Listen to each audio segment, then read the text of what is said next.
બોલો નરેશ્વરી માતા કી। આજે આ થરાદ મુકામે લોકસભાની ચૂંટણીના પરિણામ પછી અભિવાદનનો કાર્યક્રમ અને આપ સૌનો આભાર માનવા માટે કરીને આપ સૌને આમંત્રિત થરાદ તાલુકા કોંગ્રેસ સમિતિ આયોજિત કર્યા છે। ત્યારે આ કાર્યક્રમમાં આપણી વચ્ચે ઉપસ્થિત જિલ્લા કોંગ્રેસ સમિતિના પ્રમુખ આદરણીય ભરતસિંહજી વાઘેલા, ચોટાણના માજી ધારાસભ્ય પદ્મારામજી, થરાદના માજી ધારાસભ્ય ભાઈ શ્રી ગુલાબજીભાઈ, સાતા સરપંચ તેજદાનજી, સરપંચ શ્રી ભાઈ શ્રી આંબાભાઈ, ભીખાભાઈ, પ્રધાનભાઈ, ગીતાબેન, રામજીભાઈ, બાપુ, તુલસીભાઈ, કોંગ્રેસ પાર્ટીના ભાઈ શ્રી મોગીલાલભાઈ, કોંગ્રેસ પાર્ટીના સૌ વરિષ્ઠ આગેવાનો, વડીલો, યુવાન ભાઈઓ અને બહેનો, સૌ પ્રથમ તો આબાભાઈ જ્યારે મારા બાબલા અશોકના લગ્ન કર્યા અને હું અબાસના મામેરું જમાડવા ગઈ એ દિવસે માથા માથે ઘોડો ઉપાડ્યો હતો અને બીજો આજે આ થરાદ મુકામે તમને બધાને માતર ખવડાવવા માટે આવી અને ઘોડો માથા માથે ઉપાડી અને એક આપણી સંસ્કૃતિની પરંપરા છે એ જાળવી રાખી વાયદો આપ્યો હતો કે મામેરાની માતર ખવડાવવા માટે આવીશ અને મામેરાની માતર ખવડાવવાની શરૂઆત પણ સમગ્ર બનાસકાંઠામાં આ થરાદ તાલુકાથી પાછી કરી। આજે આખા જિલ્લાનો અભિવાદન કાર્યક્રમની તારીખો લેવા આવે છે પણ સંસદનું સત્ર 24 તારીખે ચાલુ થવાનું છે ને આખો જિલ્લો અલગ અલગ આગેવાનો મળવા આવે એટલે ભાભરે રહેવું પડે ને ત્યાં પ્રદેશ સમિતિમાં પણ સન્માન હતું અને આપ સૌનો ખૂબ પ્રેમ સ્નેહ અને લાગણી આપણા અનેક આગેવાનોએ ખૂબ વિસ્તારથી વાત કરી। આ ચૂંટણી માત્ર સંસદ સભ્ય થઈ જવા પૂરતી નથી। આ ચૂંટણી લાંબા સમયના રાજકારણ હોય, આપ સૌનો નાના મોટું ટાંપુ હોય અને એક અન્યાય સામે ન્યાય માટે અવાજ ઉઠાવવા માટેની આ ચૂંટણી હતી। આપણા આગેવાનો તમારા વચ્ચે ચૂંટણી દરમિયાન પહોંચાણા ના પહોંચાણા તમે જાતે બધા ઉમેદવાર હતા અને ગૌરવવંતો ઇતિહાસ એ બનાસકાંઠા જિલ્લાએ સ્થાપિત કર્યો। મને પોતાને જ્યારે આ ચૂંટણી હું લડવા મેદાનમાં આવી ત્યારે તમને બધાને મેં કીધું હતું કે હું અત્યારે ધારાસભ્ય તરીકે છું, હું ચૂંટણી ના લડું તો પણ મારે વ્યક્તિગત રીતે ચાલે એમ છે।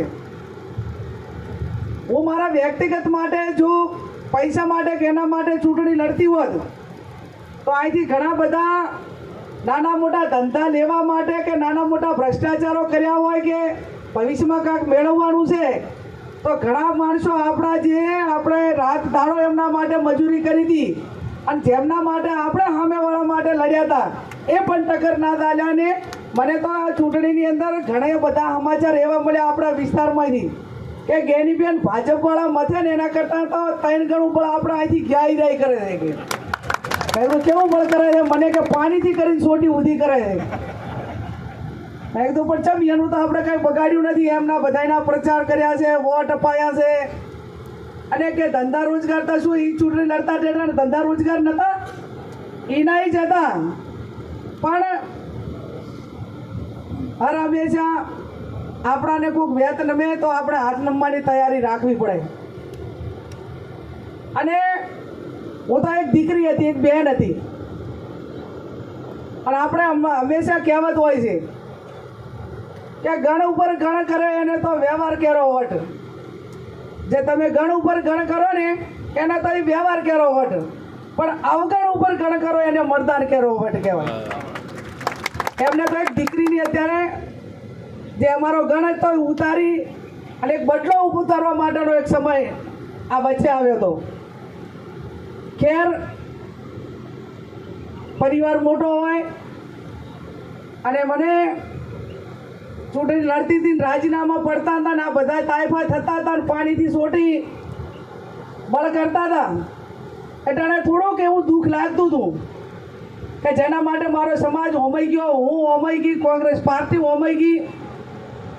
કદાચ સંજોગે પક્ષ પલટો કરવો પડે, પણ જેની પરાકાષ્ઠ વટાવવાની હોય, પરાકાષ્ઠ ના વટાવી હોત તોય ક્યાંક અમને એમ લાગોત કે અમે ભૂતકાળની અંદર એમના માટે હોમાઈ ગયા ને તો હદ નથી વટાવી, એટલો મને રાજીપો પણ રોત.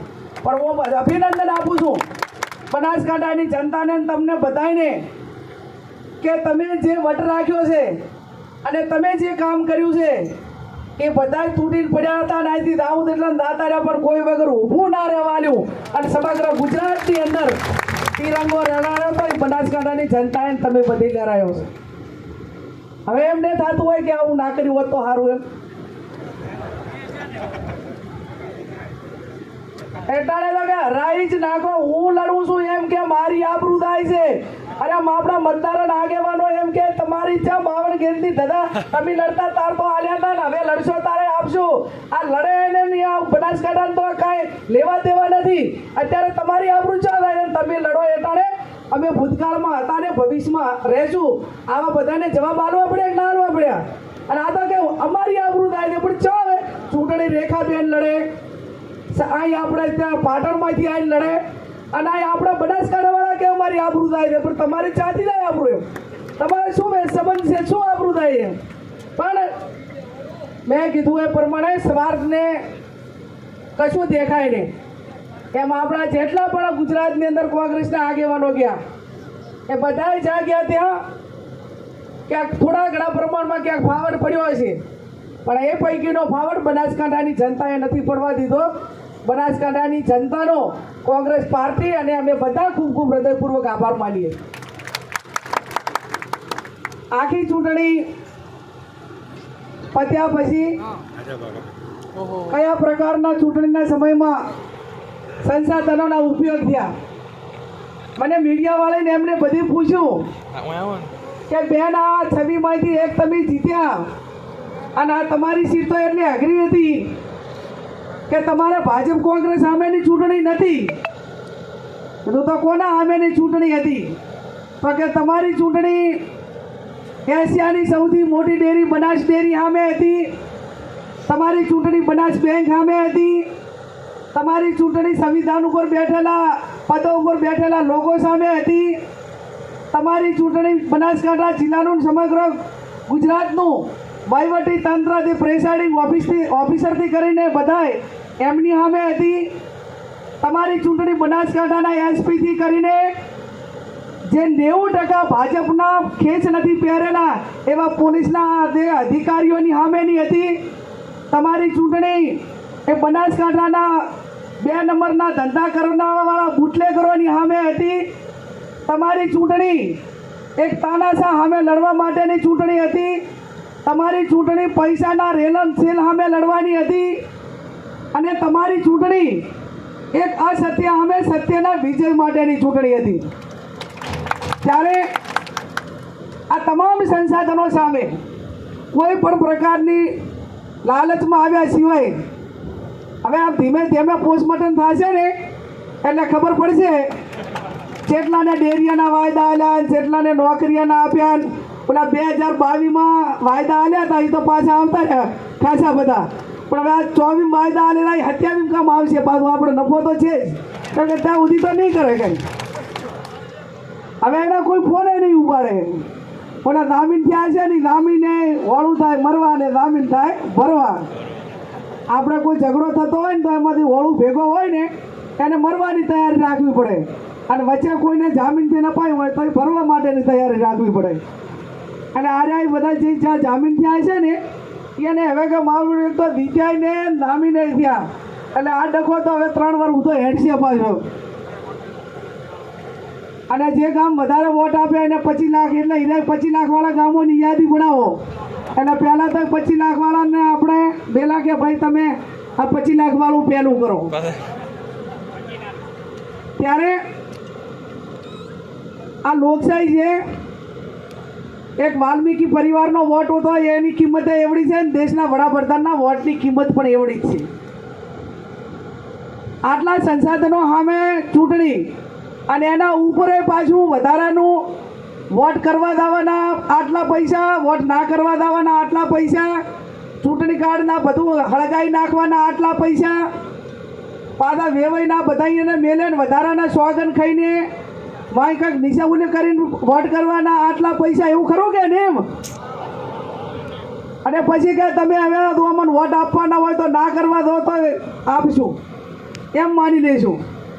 બૂથો ઉપર ડેરીના અધિકારીઓ બેઠેલા જે આમ કાયદેસર ચૂંટણીના 24 કલાક પહેલાં મત વિસ્તારનો મતદાર ના હોય ના રહી શકે. પણ તમે જોયો ને દાંતાની અંદર એક પણ બૂથ બાકી નહોતું કે જ્યાં આખા ઉત્તર ગુજરાતનો એક જ સમાજ આખો તૂટી ના પડ્યો હોય. અહીંથી 2-2:30 વાગે ગયા તાર તો આયાની હિંમતને દાદ આપો. નકલી પોલીસની પ્લેટો લગાવી દે, નકલી CRPFની પ્લેટો લગાવી દે, નકલી જે અમને વોટ માટે કરીને જે થવું હોય એ થવા માટેની વહીવટી તંત્રને એના ઉપરથી છૂટ.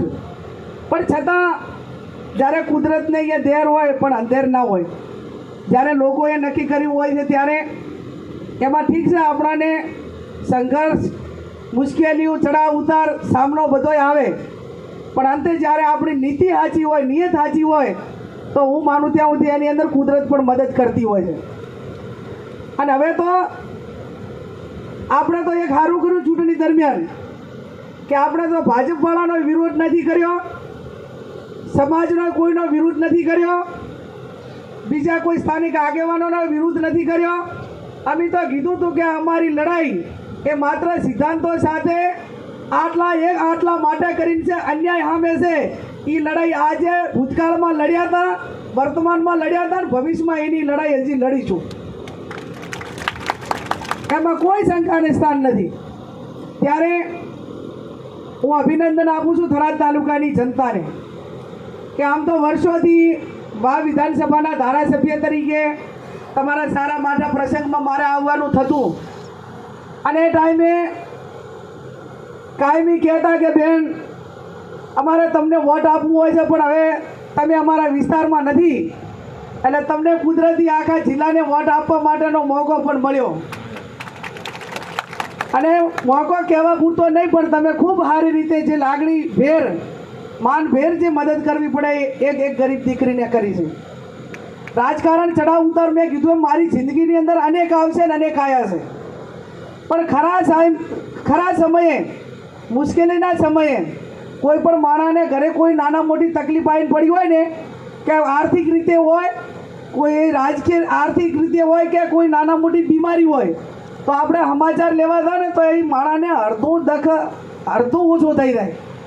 એમ આવ્યા કટોકટીના સમયમાં જ્યારે અમને કોંગ્રેસ પાર્ટીને તમે બધે જે આવી ખરી કસોટીમાંથી તમે અમને પાર પાડ્યા છે ને, તો અમારામાં માનસઈ હોય ને તો જીવને જાગા ત્યાં સુધી 5 ભાવ સુધી પણ અમે તમારો બદલો ઉતારી કામ નથી. એ સ્થિતિની અંદર તમે બધે અમને મદદ કરી છે. સાથે સાથે સમગ્ર દેશની અંદર તમને બધાને ગૌરવ પણ અપાયો છે. આ વિધાનસભાના ધારાસભ્ય તરીકે રાજીનામું આપવા પ્રમ દિવસે 13 તારીખે હું વિધાનસભામાં ગઈ ત્યારે આમ તો રાજીનામું આટલા દાડા રાજીનામું અપાડા ને એ મીડિયાને ખબર ના પડે ને થાનામાં ના અપાડા, ખબર છે ને? અહીંયા દાયતાર ખબર પડે કે આને રાજીનામું આલ્યું. હા, જે મીડિયાવાળા કે તારે જેમ કે વ્યક્તિગત સ્વાર્થ માટે હોય, પક્ષપલટા માટે હોય અને અથવા તો સામે જવા માટે હોય. પણ તમારી બેન દીકરીએ રાજીનામું આપ્યું ને તો ફટાકડા ફોડીને ગાજતે વાજતે રાજીનામું આપ્યું ને, રાજીપાનું રાજીનામું આપ્યું. બધા કાર્યકરોને હાજર રહીને રાજીનામું આપ્યું. કેમ કે આ રાજીનામું એ કોઈ મારા વ્યક્તિગત સ્વાર્થ માટેનું નહોતું. આ રાજીનામું મારા વિધાનસભાના મતદારો સાથે વિશ્વાસઘાતનું નહોતું. આ મારું રાજીનામું એ કોંગ્રેસના પાર્ટીના આગેવાનોને કે કોંગ્રેસના મોવડી મંડળ સાથે ગદ્દારી માટેનું રાજીનામું નહોતું. આ રાજીનામું સંવિધાનનું અને બંધારણીય પ્રમાણે કોઈ પણ એક વ્યક્તિ એક પદ ઉપર રહી કે એટલે ખુશીનું રાજીનામું હતું. અને એટલા માટે કરીને આજ તમારી સાથે ગૌરવભેર વાત કરી કાશા અને આખો દેશ એમ કે બનાસકાંઠાનું પાણી ક્યાંય પાછું ના પડે, એ બનાસકાંઠા જિલ્લાએ ગૌરવ અપાયું કોંગ્રેસ પાર્ટીને હું તો એક નાની કાર્યકર છું, આ મારા હિસાબે કાંઈ નથી થયું, પણ તમે બધા જે ખભે ખભો મિલાવીને તાકાતથી લડ્યા, તો આજે બનાસકાંઠાના એક એક કોંગ્રેસ કાર્યકરને કે જેણે આપણાને 6,71,000 આપણાને 6,71,886 એટલે 6,72,000 જેટલા જેણે સિક્કા માર્યા છે. એ સિક્કા મારવાવાળા, બટન દબાવવાવાળા એ કોલર ઊંચો કરીને થરાદની બજારમાં દિલ્હી કે ગાંધીનગર આવે ને એટલે ઊંચા કોલર હાથે આવશે કે અમે વોટ આપ્યો હતો ને અમારી બેન અત્યારે આ દિલ્હીની અંદર છે. એ તમારા બધાના હિસાબે છે. આજે ભારતની અંદર ગુજરાતની અંદર બનાસકાંઠા એની નોંધ એ વિશ્વમાં તમામ ગુજરાતીઓ રહેતા હોય. આફ્રિકામાં ઓલા આફ્રિકાવાળા બિચારા રમતા હતા, તમને ખબર હોય, મીડિયા જોયા છે. અર્ધાન તો ગેની બેન આવડતું નથી, ગાની બેન કે કોઈ ગાની બેન કે એમની ભાષાની અંદર બધા તેજદારની વાત કરે. એક રાષ્ટ્રીય મીડિયા એમણે એનાલિસિસ કર્યું કે આ કોણ લેડી है कि वो चुनाव जीत कर आई, जीरो ग्राउंड फंडिंग करके वो जीत के आई. એટલે ઝીરો ગ્રાઉન્ડ ફંડિંગ એટલે એમ કે લોકોએ વોટે આપ્યા ને નોટે આપીને વોટે આપ્યા. આ ચૂંટણી તો કેવી ને એ મોદીના ગઢમાં. અને બધા જે મીડિયાવાળાને એમ કહે છે કે આ તે શું કર્યું, એમ કોઈ આ કોંગ્રેસવાળી એક સીટ ભેગા માટે ઈવીએમ બગાડ્યા કે શું, એમ એને હજી તો એમ કે આટલા લોકો મજૂરી કરી, મહેનત કરી, પણ પહેલા દિવસે જે દિવસે ટિકિટ જાહેર થઈ એના પહેલાં આખા જિલ્લાની માગ હતી કે ગેનીબેન ચૂંટણી લડે, ગેનીબેન ચૂંટણી લડે. એ તમારી માગણી અને તમારી ભલામણની ટિકિટ હતી એટલે તમારી બધાની જવાબદારી થઈ પડી. અને જો આપણે જબરજસ્તી ઓલા 70 દડા ટિકિટ માગનારા હતા અને 70માંથી કોઈને ના આલી તો એ ટિકિટ પાછી ગઈ કે ના ગઈ? તો ઓલા 70 દડે હક કર્યો ખરી જાય? લોકો આગેવાનો જે પક્ષમાં બેઠા હોય, કાર્યકરો નક્કી કરે. અને એટલા માટે આપ સૌને મારી બે હાથ જોડીને વિનંતી છે કે જિલ્લાની ચૂંટણી હોય, તાલુકાની ચૂંટણી હોય, સરપંચની ચૂંટણી હોય, તો એ ખેલદિલીપૂર્વક સારા માણસો એ જાહેર જીવનમાં, રાજકારણમાં લાવો. હવે આપણે આ બધા જે બેઠા નહીં, કરોડો અબજો રૂપિયા ખર્ચીને ચૂંટણી જીતી કહેવાની તાકાત આપણામાં નથી. આપણે આપણા માણસો માટે ચૂંટણી લડે, આપણા માણસનું ટાપું કરે, આપણા માણસના સુખ દુઃખમાં ઊભો રહે, એના માટે તાલુકાની હોય, જિલ્લાની હોય, તો એ લોકોએ આપણા જે આગેવાનો છે એ આગેવાનો કોઈ પ્રકારનો ખર્ચો ના કરાવે તો એ ટાપુ પણ તમારું વિનામૂલ્ય મફતમાં કરે. પણ તમે આજે ધારો કે મને આજ મફતમાં તમે મને પંચાયતથી પાર્લામેન્ટ સુધી મૂકી અને હવે તમારે 5 લાખ રૂપિયાની ગ્રાન્ટ હોય અને કોઈ કામ માટે તમે મને 5 લાખ રૂપિયા ગ્રાન્ટ માગી હોય અને એમાં હું તમને એમ કહું કે મને 50,000 રૂપિયા આલો, તો પછી બીજે દાડે ઘડો ગાડું બધું ફૂટે કે ના ફૂટે, એમ પછી મામેરા ભરાય. આજે એક કુવાસી તરીકે એક વ્યક્તિએ કદાચ એનો ખર્ચો કરવો હોય તો એક ગામની અંદર 50,000 રૂપિયા ખર્ચો કરવો, તારે આપણે ચૂંટણી માંડ એ ખાલી એના બૂથો કેટલું કરી શકીએ, પણ એટલું પણ તમે કોઈએ નથી કર્યું. તો મારો કહેવાનો અર્થ એટલો છે કે આજે તમે મને કુવાસી તરીકે મારું મામેરું ભર્યું. અને કુવાસી કેવી હોવી જોઈએ આપણી સંસ્કૃતિ પ્રમાણે કે બે ભયાને સમાધાન કરીને ભેગા બેહાડે એનું નામ કુવાસી કહેવાય, બે હાગાને ભેગા બેહાડે એનું નામ કુવાસી કહેવાય. અને ચાક વેદના જોવે અને એની આંખોમાં આંસુ ના આવે ને તો એ કુવાસી ના કહેવાય. ચાર કોઈકની વેદના અને વેદના આમ ભલે હું ગમે એટલી તેજદારની કડક છું, પણ જ્યારે મને વેદના નામનો શબ્દ કોઈક મારી નજરની સામે દેખાય ને કે આના માટે એક વેદના વ્યક્ત કરવાનો, આ મારા માટે એક રાજધર્મ નિભાવવાનો સમય આવ્યો છે. તો ભૂતકાળની અંદર સંગીતાના લગ્ન હોય કે કોઈ પણ પ્રસંગો હોય તો ક્યાંક રાજધર્મ નિભાવવાનો હોય, ક્યાંક માનવતાવાદ નિભાવવાનો હોય કે ક્યાંક કોઈકનો સહારો બનવો પડ્યો હોય ને તો મારી ક્ષમતા પ્રમાણે ક્યારેય મેં પીછેહટ નથી કરી. એની પણ ભૂતકાળની અંદર તમે અનેક વખત એ વાર્તાઓ પણ જોઈ જાય ને તમે નજરની સામે નિહાળ્યું છે. ત્યારે આવનાર જિલ્લા તાલુકા પંચાયતમાં ખભે ખભો મિલાવીને નીચેથી ઉમેદવારો નક્કી કરવું. જો આખો આ બનાસકાંઠા લોકસભાનો ઉમેદવાર આખા જિલ્લાએ ભેગા થઈ અને સર્વાનુમતે એક નામ નક્કી કર્યું કે ના કર્યું? આખા જિલ્લાએ આખા લગભગ 12 તાલુકા અને 20 લાખ મતદારો આટલા બધા ભેગા થઈ અને એક નામ નક્કી કરી કહેતા હોય તો તાલુકાના 5 ગામ આવતા હોય ને જિલ્લાના 15 ગામ આવતા હોય, તમે 5 ગામવાળા ભેગા થઈને એક નામ નક્કી કરી ગો કે ના કરી ગો? એક નામ નક્કી કરીને આવતું વઢડાવતા નહીં, ના કે 2-3 લડવા થયા તો વળી પાછો હાર્યો હરાવવા થશે. આપણા બનાસકાંઠા મોટો ફાયદો એ પણ તેજદાન થયો કે બીજી કોઈ લાંબી લાઈનવાળા જ નહોતા હરાવવાવાળા, અને ક્યાંક નાના મોટા હશે તો કાંઈ વળે એવું નહોતું. એમ બહુ કાંઈ મતદારોની અંદર ફેર પાડી કે એવડું મોટું કાંઈ નહોતું. ચાક સહકારી માળખામ સંકળાયેલા હોય, ચાક આમ લાગણીના સંબંધો રાખવાના હોય, ચાક આમ ઓલા માટે કરીને એમ કે હેડો આવડું મોટું વેર વરવું નથી, વળી ચાક ફોલો કરશે, ચાક વળી કોણી લાગણીવાળા હોય. પણ એ બહુ છે શું કરે, કહેવા કોને જાય? લાગણી હોય પણ કહેવા જવાની કોઈ બોલી હોય નહીં. પણ છતાં 95-99% એ બનાસકાંઠાની કોંગ્રેસ એક થઈને ચૂંટણી લડી. દુઃખ કોના સામે થાય કે અમે ચૂંટણી એ કોંગ્રેસને જીવતી રાખવા માટે લડતા હતા, અને ઘણા 1-2% લોકો જે કોંગ્રેસના હિસાબે જાહો જલાલી ભેગી કરી હોય, કોંગ્રેસે હોળે કળાએ આપ્યું હોય, પક્ષે આપ્યું હોય, સરકારમાં લાભો લીધા હોય, ગરીબ સમાજોએ એમને મદદ કરી હોય, અને છતાં પણ ક્યાંક ને ક્યાંક રાજધર્મ નિભાવવામાં ઉણા ઉતર્યા હોય, એ લોકો ઉપર દુઃખ થાય કે જેની સામે આપણે કાયમ લડ્યા જ છીએ એના સામે આપણને કોઈ પણ પ્રકારનું દુઃખ પણ ન થાય. ત્યારે આપ સૌ ખૂબ મોટી સંખ્યામાં હાજર રહી મારું સન્માન કર્યું, અને ચૂંટણી જીત્યા પછી પહેલી વાર તમે બધા મળ્યા છો. જિલ્લા પંચાયતની સીટ વાઇઝ મિટિંગ કરશું, અને હજી હું માનું ત્યાં સુધી ઓલા જૂના ગઈ વખતે ભાજપવાળા ઘણા હતા દિલ્હીમાં પ્રધાનભાઈ, એટલે બંગલા ખાલી કરતા પાછું કાઢવું પડે ને, એટલે અમને બધાને અત્યારે તો ગુજરાત ભવનમાં ઉતારો આપ્યો છે. પણ રેગ્યુલર બંગલો મળે ને એટલે તમે બધા મારા મહેમાન બનવું, અને આ બનાસકાંઠા દિલ્હી ખાતે મારો બંગલો એ બનાસકાંઠાની આપણી પોતાની માલિકી ધર્મશાળા સમજી લેવાનું, એને કોઈ તાળા જ નહીં હોય.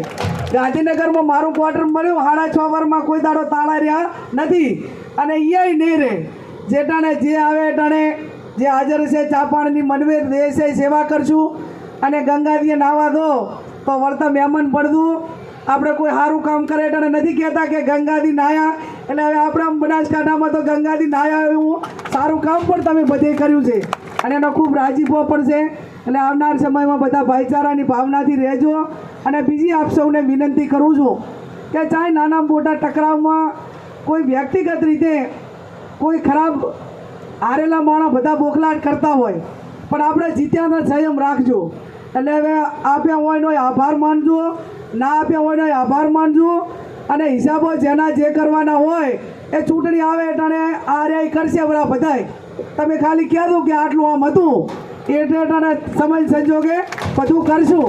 પણ હવે હાગાવાલામાં, ભાઈઓમાં, ગામમાં, કુટુંબમાં કાયમી ભાઈચારાની ભાવના ટકી રહે એવું એક સારું વાતાવરણ એ આપણા માધ્યમથી થાય એવી તમારી પાસે એક દીકરી તરીકે, બહેન તરીકે અપેક્ષા પણ રાખું છું. વળી આપ સૌ મોટી સંખ્યામાં હાજર રહી આ કાર્યક્રમમાં હાજરી આપી, અને એક મામેરાની માતર ખવડાવવા માટેની આપણી પ્રણાલિકા હતી એ પ્રણાલિકાને આપણે આગળ વધાવી, અને તાલુકા જિલ્લા પંચાયતની સીટ વાઇઝ હું પ્રવાસ કાર્યક્રમ કરવાની છું. એમાં પણ આપ સૌને નજીકના જે ગામો હશે અહીંયા મળવા આવીશ. પણ હવે લગ્ન પ્રસંગ હોય, નાના મોટો માટો પ્રસંગ હોય તો હવે 3 તાલુકા પૂરતી હતી ને હવે 12 તાલુકા છે, એટલે જેટલા હશે એટલા ઠેકાણે જેટલા પહોંચાશે એમાં કાંઈ બાકી નહીં રાખું. પણ હાવ ના પહોંચાય એવું હોય તો પછી ક્ષમા કરજો. એનું કારણ કે આ માવહરી અને ત્યાં માકા ચંપડ, એટલે લગભગ કોને કે આ શેઢેથી ઓલે શેઢે તો અહીંથી નીકળો તો હા જઈ ના પોકાય એટલો એરિયા લાંબો છે. છતાં આ તો વિસ્તાર આ નજીક જ છે. બધા મને એમ તો પૂછતા કે બેન અહીં ક્યારે મળશો? મેં તો ધારાસભ્ય હતી તો ગાંધીનગર વિધાનસભા ચાલુ હોય એટલા દાડા માંડ રહેતી, પણ હવે આ વખતે વિરોધ પક્ષ મજબૂત આવ્યો છે બાબુ, અને સંસદનું સત્ર પણ લાંબા ચાલશે. એટલે હવે એક તરફી નિર્ણય નહીં લેવાય, એટલે વારંવાર કદાચ બિલો ઉપર એનું વોટિંગ હોય આ તે, એટલે સંસદ ચાલુ હોય એટલા દાડા અહીંયા રહીશ. બાકી તો મને તમારા વગર નહીં ફાવે એટલે આ જ રહીશ. એટલે જ્યારે કોઈ પણ નાના મોટું કામ હોય આપણા આગેવાનોને કહેજો, મને કહેજો, જે હશે એ કરવા માટેના પ્રયત્ન કરીશ. અને પોલીસ વિભાગ કે જે કાંઈ હોય એ ખોટી રીતે હેરાન કરતું હોય કે જેમાં તમારો વાંક જ ના હોય તો અમારા બધું ધ્યાન દોરજો. એ પ્રજાના પૈસાનો પગાર લે છે, એ બુટલેગરોના હપ્તા લે છે, એ આપણા યુવાનોને બરબાદ કરીને દારૂ પાવીને એના પૈસાના હપ્તા હિરાઈ લે છે. 2 નંબરના એ લે છે. એટલે આપણે કોંગ્રેસના કોઈ આગેવાનો નથી 2 નંબરના ધંધા કરતા કે નથી કોઈ કનક હપ્તા લેતા. એટલે આપણે કોઈનાથી દબાવવાની જરૂર નથી. મોટો લોર્ડ ગર્જન હશે ને એને પણ જે ભાષામાં જ્યાં કહેવાનું છે અને જે પ્રમાણે કહેવાનું છે એ આપણા કાર્યકર માટે કહીશું. આપ સૌનો ખૂબ ખૂબ હૃદયપૂર્વક આભાર માનું છું. બોલો ભારત માતા કી, બોલો ધણીધર ભગવાન કી, બોલો ગેલાવાળા હનુમાન દાદાની. હવે હું રણછોડભાઈ બરોબર